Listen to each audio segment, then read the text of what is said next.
As we light the chalice, the symbol of our living tradition here in the sanctuary, you are also invited to light a candle or chalice of your own if you are joining us remotely. This morning, our words are "The Abundance of Our Lives Together" by Katie Savani Gelfand. We light our chalice as a symbol of gratitude as we celebrate the abundance of our lives together. In this sanctuary, we harvest bushels of strength for one another and offer our crop with the hands of compassion and generosity. In the authentic and gentle manner of our connections, we cultivate a simple sweetness to brighten our spirits. May we be grateful for the ways we nourish and uplift each other, for it is the sharing of this hallowed time together that sustains us.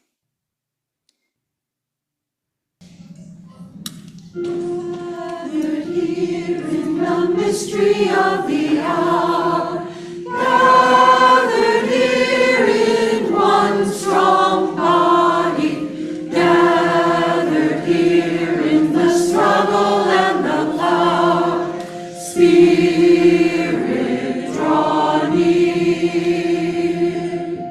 Gathered here in the mystery of the hour, gathered here in the mystery of the hour, gathered here in the mystery of the hour, gathered here in one strong body, gathered here in the struggle and the power, gathered here in the mystery of the hour, gathered here in the mystery of the body, gathered here in one strong body, gathered here in the struggle and the power, gathered here in the mystery of the hour,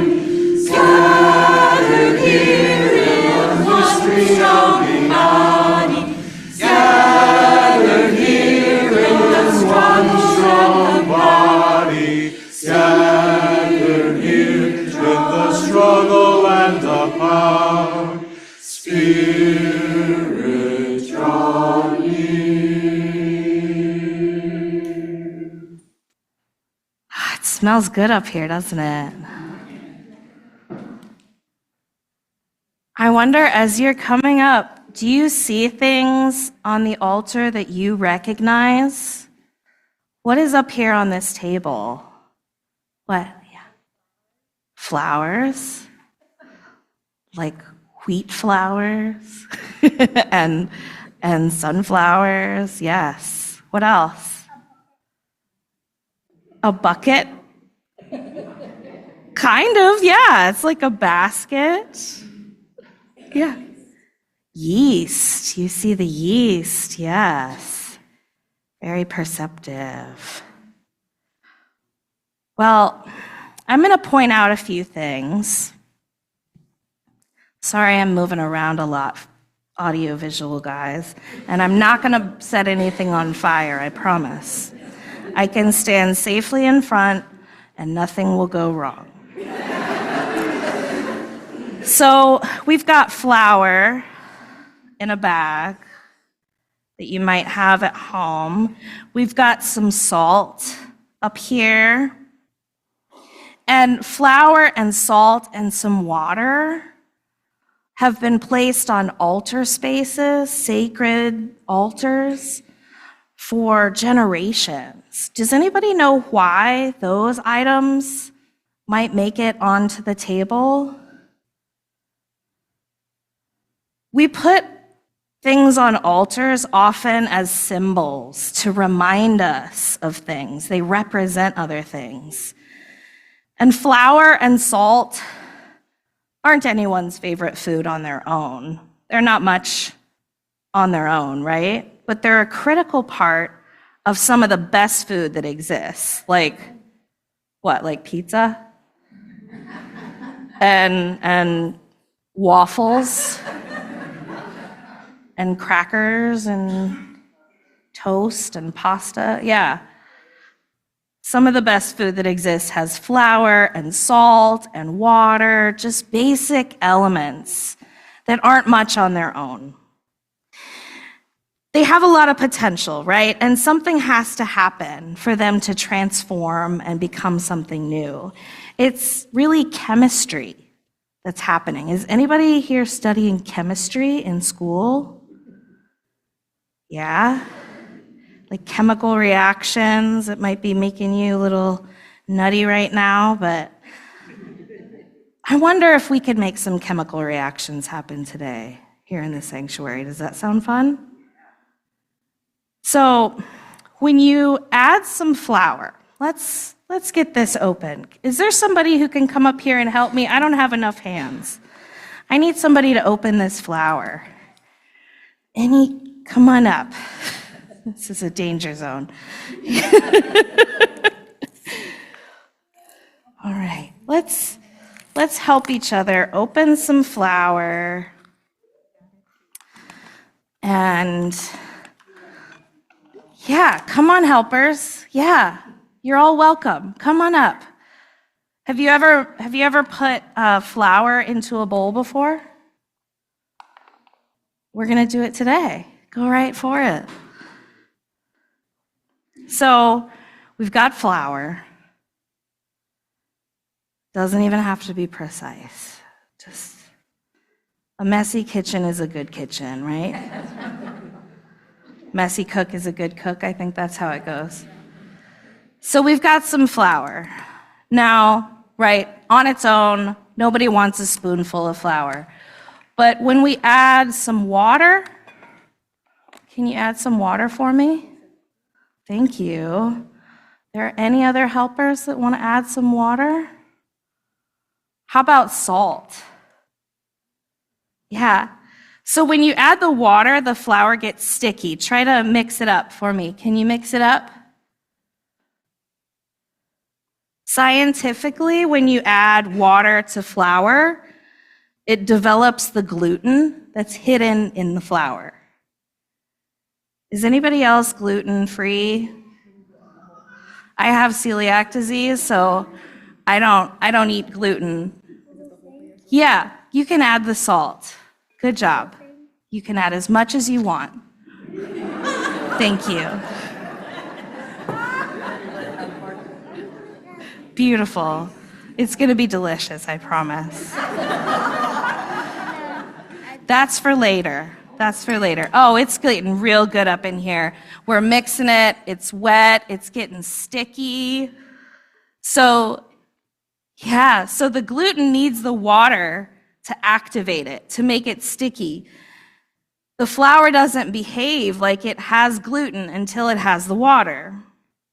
And gluten is a binder.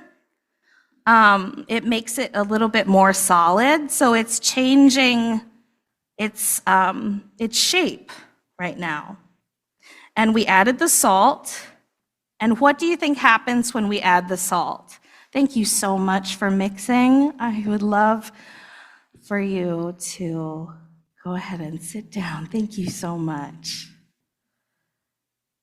When we add the salt, what does it do? Does anybody know? Other than getting salty and adding flavor, it could activate something. It actually makes the gluten stronger. So instead of just sticking together, it becomes elastic. And it also helps regulate the timing of the fermentation process where the yeast comes in. Does anybody know about yeast? Maybe you've seen these little packets in your parents' cupboard. It's really funny looking. It looks like little tiny seeds. And when we add yeast, would anybody like to come and help me add some yeast? Come on up. Well, when you add yeast and sugar in particular, sugar's the one that activates the yeast. You're really on your way to some delicious bread. Thank you so much. Yeah, you can mix that up together. Good sharing. Thank you. Transformation is starting to work here in this bowl, on this table. Who here has ever harvested wheat? Okay, we've got a farmer in the room. How about ground up the grain, the harvested grain, so it looks like dust? We've got a couple. Yes. How about spooning flour into the bowl in the kitchen? Okay. And how about who's added water or other ingredients to the mixing bowl? Yeah. Who's gotten their hands messy with the dough? That's the fun part, isn't it? And kneaded the dough? Do you know about kneading the dough, working it over? Who's here has actually been the one to put the bread into the oven? That's one of the best parts. Not as fun as pulling it out of the oven, right? Well, kitchen magic and Hollywood bring us the opportunity to put some ready-made bread in an actual oven today. Who would like to help me with that? We've got lots of helpers. It's closest to you all, so would you help us? Thank you so much. It's right behind you. We're going for a full sensory experience today.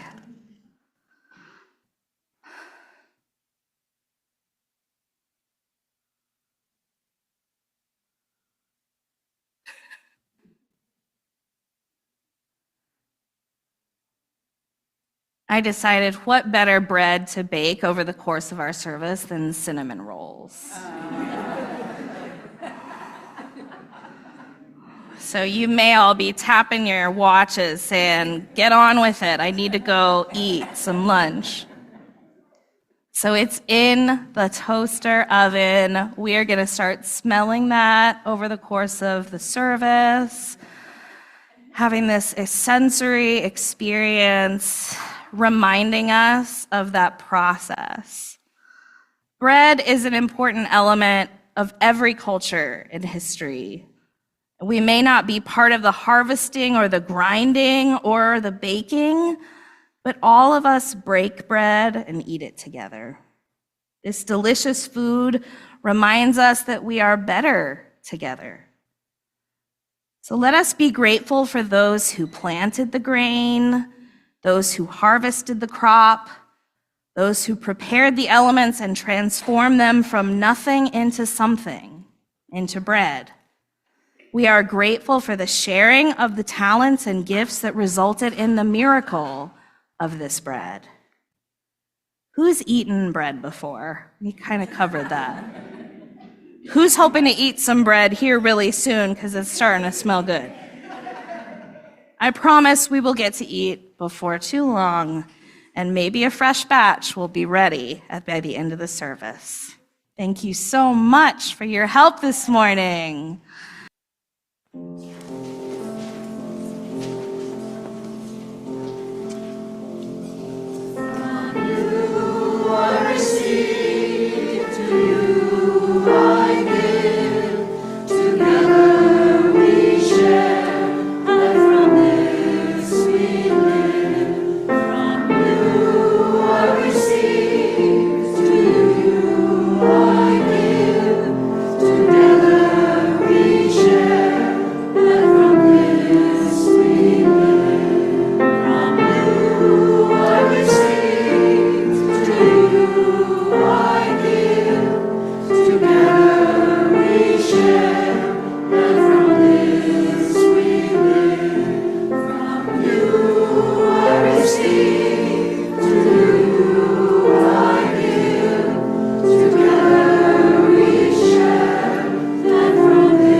Today's reading is called The Kitchen by Gunilla Norris. Familiar and strange, the kitchen is a holy place, alive with possibility, a place for the elements. Water in the tap, fire in the stove, earth in the food, air between, around, above, and below. Behind the cupboard doors are the pots and pans, the bowls and the dishes, the measuring cups and the measuring spoons. Holy things that lie ready to use. Much like our dreams that lie waiting behind our eyelids. The kitchen is alchemal, a place where we cook, actually and spiritually.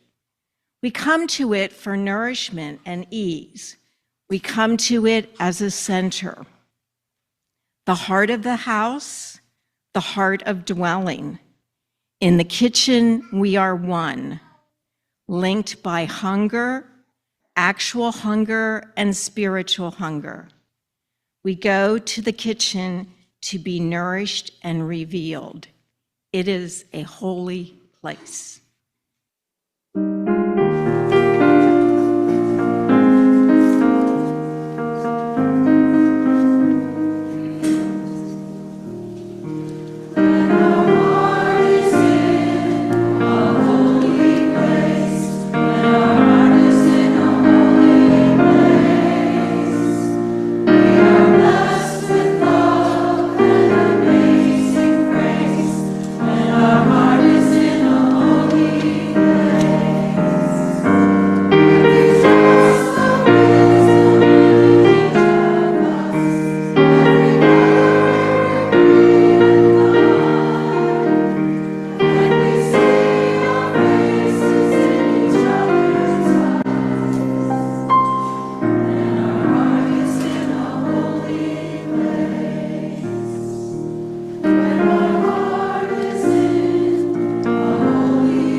The source text for today's service is a book called Becoming Bread, Embracing the Spiritual in the Everyday by Gunilla Norris.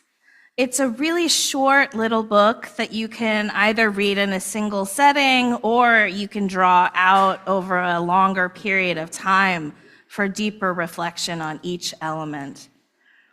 But the way Norris describes the kitchen sounds a lot like how I describe the church or the congregation that I long to be a part of. We come to it for nourishment and ease, with our actual hunger and our spiritual hunger, she says. We come to the kitchen and to the church to be fed. We may feel like we come to the kitchen and to the congregation for survival. We are creatures of need, and we're craving transformation. So today I draw from the most delicious of the sacred texts, in my opinion, the sacred text of bread making, sacred storytelling. It's really a dramatic story of life and death, death and life in cycles. It's a messy story with some particular guidelines if you want it to come out edible. And there are physical changes and chemical changes. There's fire. Bread requires high heat to bake and get that crispy crust. And there's an infinite number of stories related to the breaking and sharing and eating of bread. In every spoken language on the planet, bread is a sacred text. I spoke earlier about the potential of ingredients like grain, flour, when water and salt are added. It goes through that physical change, the change in form, but not a full transformation just yet. It's only the beginning of the story. It's when the yeast is added that the chemistry starts really popping. Yeast is a fascinating element of bread. I really would have liked to have been there when someone first discovered yeast. It's a single-cell fungi that converts sugar into carbon dioxide gas and causes the dough to rise. It's the leaven in the dough, which comes from the Greek word that means to enliven, to vivify, to bring to life. This is one of 4 transformations that happen during the bread making process, or its storyline. It starts in the wheat fields. Wheat is alive until it's harvested as grain. And then that grain, which once was alive, is ground into flour. Then it's combined in the mixing bowl with the salt and the yeast and the water to become dough, alive again, active dough. We mix it and we cover it and we let it rise. Growth is really the proof of life. We call it proofing the dough sometimes. The dough is then baked to what is called the thermal death point, where the life of the yeast ceases and growth stops. After a period of cooling, we get to benefit from the transformation of the finished bread. It's the stuff of life, a staple in our diets, even if we're gluten-free, and our cultures. We eat, and our food is transformed into energy and growth. And growth is the proof of life.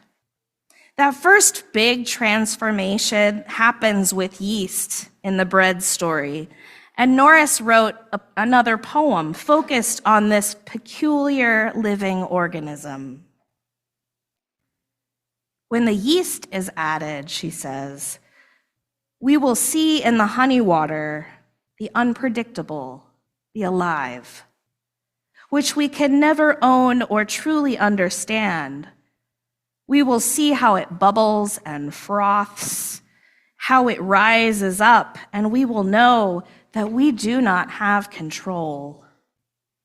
When the yeast is added to the sweet and the salty, the skin temperature, warm-blooded water, we will sense the irrepressible and how it moves into the very cells of our bodies, into the blood and the marrow. We are flesh and we are vulnerable. When the yeast is added, the impulsive, the unmanageable, the free, we know that we will be moved. Every part of the mixture, the inert lump of dough will come alive, will expand and yield. We will be lifted out of ourselves, beyond ourselves. We will be worked. Peter Reinhardt is a master bread maker who did a TED Talk about the art and craft of bread making. He goes much more into depth than I do about the science of yeast, breaking down the sugars and the processes of fermentation. But he's also equally moved, as Gunilla Norris, by the story of bread. He says that we have to talk about bread literally first to move into the poetic or metaphorical understanding second. Once we get there, we're more likely to see the political or ethical levels of the story. Then he basically says we can take it to church. The fourth way of understanding the story of bread is anagogical, or a mystical or spiritual level. The Greek word anagog means to climb or ascent. So this fourth way of understanding is more proof of growth, proof of life. I can hear that in Norris's poetry about bread, the anticipation, the movement, even the expression of vulnerability and unpredictability reflects the mess of emotions we feel surrounding impending growth. Who here is a fan of waiting? I'm not raising my hand. I'm just demonstrating how to raise your hand if you are a patient person who has discovered the joy of waiting. I noticed no one really raised their hands. I was going to ask if you could be available after the service. I have some questions. But no, it seems pretty common here. We don't like waiting. We even forget to do it sometimes. Well, I think we don't remember on purpose. Rising is messy, and it takes time. Sometimes the things that leaven us or make us feel alive explode in ways that we didn't expect. That sourdough starter that Gretchen brought on the altar that I didn't get to mention yet, that could be one of those unwieldy, rising entities that explodes if it's left unattended. Sometimes these things that give us life stretch us and cause discomfort. There's anxiety and enthusiasm all mixed up in our passions. But they also tend to make us feel more connected, linked, bonded with our other beloved people. Those networks are formed like gluten and expanded with the things that enliven us. And it works best if we provide a good, nourishing environment as well. Here we are, gathered in this sanctuary on a Sunday morning. I wonder why you are here. Is it to recalibrate the environment for your own personal and spiritual growth? Is it to be fed? Is it to rise? Whatever it is that brought you here this morning, know that all the elements are here and ready. Just remember to rise.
I'm Karen Wishart, and I'm going to read a poem also by Gunilla Norris, and this is called The Mixing Bowl. Here on the table is a mixing bowl, brown and ordinary, turned on the potter's wheel. It has a umber rim and glazed cinnamon speckled sides. Its task is to be open, a simple space. This bowl, clay, earth, matter, particular. We are like it, clay, earth, matter, particular. And vast when we are empty, and when life can fill us to the brim, we're brimming. We are the mixing place, where terror and hate, where love and hope, the way we move, our smiles, our uncertainties, our courage and our stupidities are all embraced. We are the body bowl, the forming space, the home of possibility.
The breaking and sharing of bread is one of the most ancient practices known to humankind.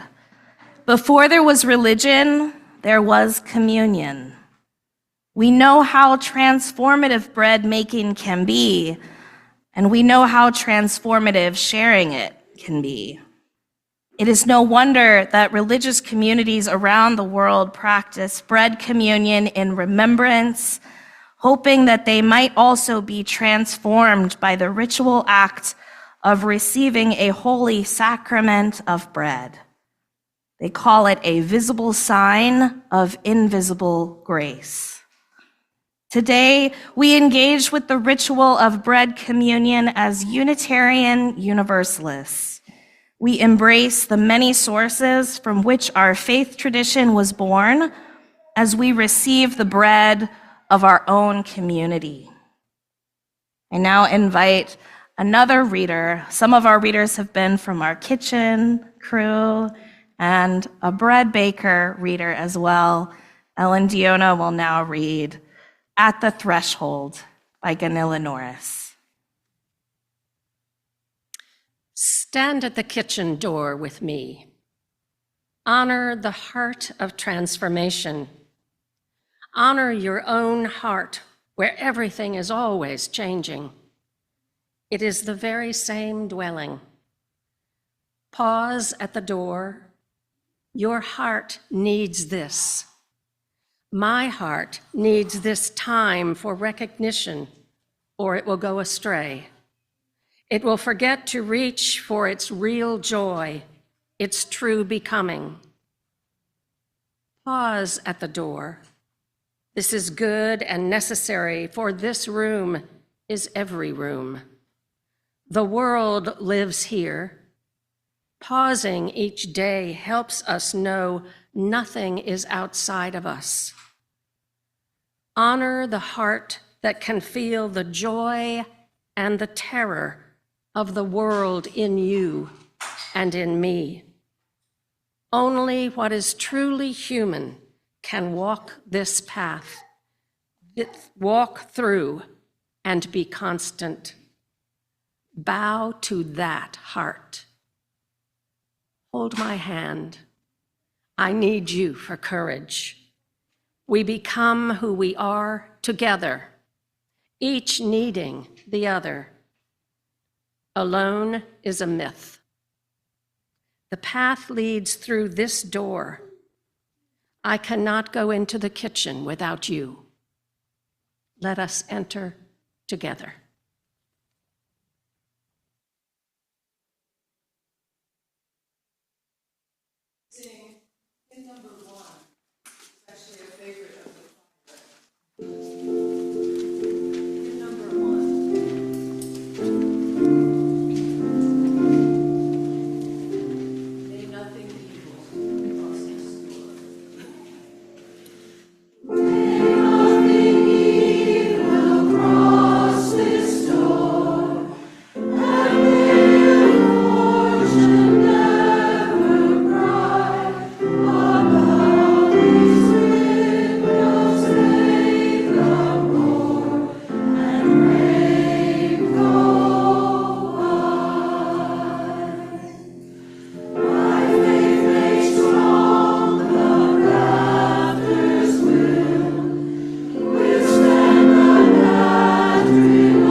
And I think Gretchen is checking on the cinnamon rolls. They're almost done. Patience, patience. Some of our generous bread bakers this morning include Marta Smith, John Paulos, Anne Gray, Sean Fink, Ellen Diona, Joanne Smoker, and my own mother who's here today, Cynthia Green. Let's take a moment of gratitude for their generosity and labor.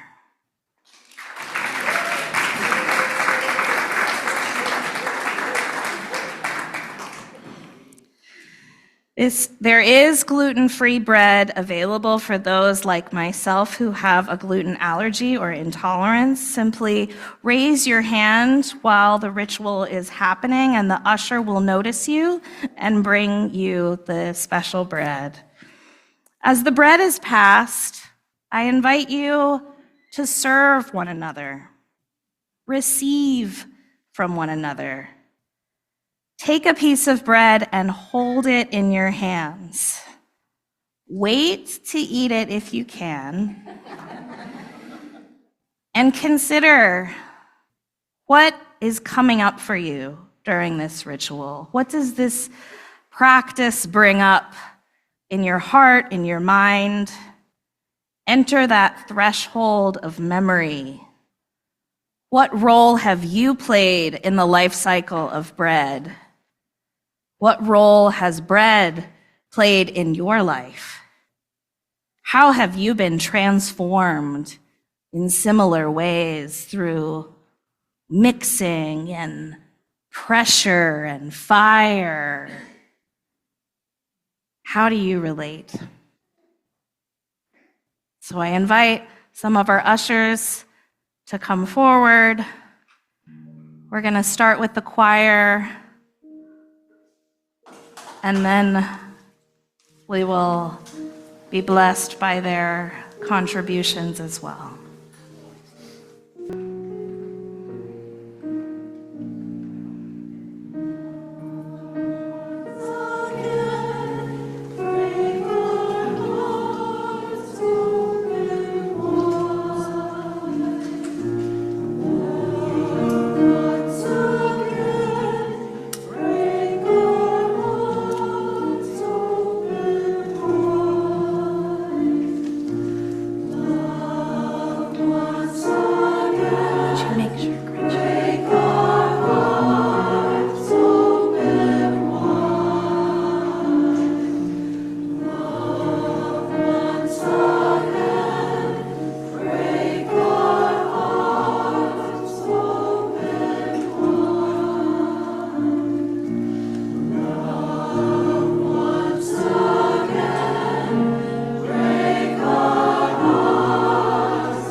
Each of you have a piece of bread, and we're going to get one for Gretchen too.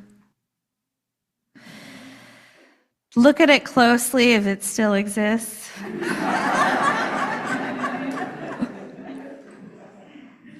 Smell it. Feel it. Listen. Does it make any sound? Is there any crunch to it? Almost. Making you wait. I offer one brief poem before we eat called Breaking Bread. Break the loaf. See the miracle that the bread springs back at you. Light and full of air, held together with earth and water, warmed with fire, moist and fragrant. Receive this bread and break it. It is you. It is me. It is us together. It is the whole. It is broken. Receive this bread. Receive this bread that has been broken and shared in beloved community. You may eat.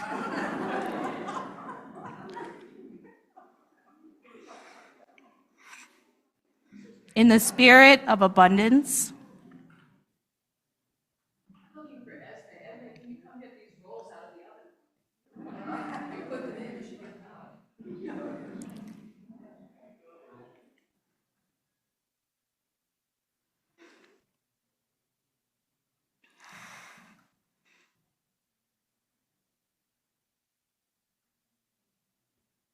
Drum roll, please.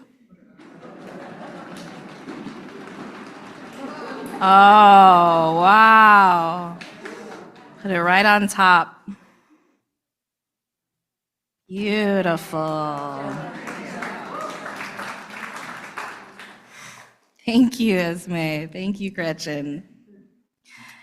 This last poem that I'll share with you is called Plenty. Having shared our bread, we know that we are no longer hungry. Maybe a little. It is enough that you see me for myself, that I see you for yourself, that we bless what we see and do not borrow, do not use one another. This is how we know we are no longer hungry, that the world is full of terror, full of beauty, and yet we are not afraid to find solace here, to be bread for each other, to love.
Please join us in extinguishing our chalice and your home chalices if you have lit them with these words. We extinguish this flame, but not the light of truth, the warmth of community, or the fire of commitment. These we carry in our hearts until we are together again. May the things that make you feel alive be your leaven. May your passions show the proof of life as they help you expand and grow. May you become the unique miracle you need to be. And may you always remember to rise. Go in peace as you become bread. It's a free-for-all.